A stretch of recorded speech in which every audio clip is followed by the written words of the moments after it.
Sugeng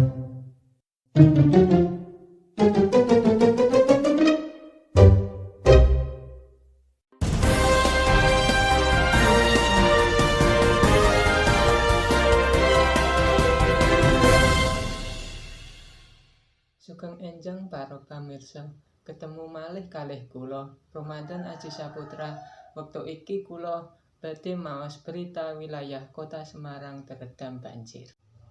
Banjir ketindihan ing kawasan perumahan Tlogosari ngablak lan ing dalan Padiraya Semarang.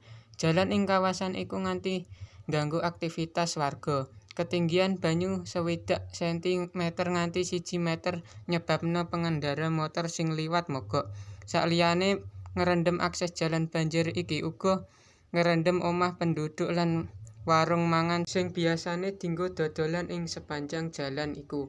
Akses dalan rendah lan intensitas udan sing dhuwur diduga dadi penyebab banjir ning kawasan Tlogosari. Menurut warga, banjir sing kedadian ing pemukiman Tlogosari ya iku banjir sing paling parah kawit setahun terakhir.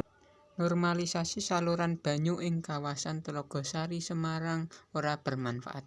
Hal iki kabukti saka banjir sing isih suwe kedadian lan tambah parah saka taun sadurunge. Ramadan Aji Saputra, Banté nglaporke.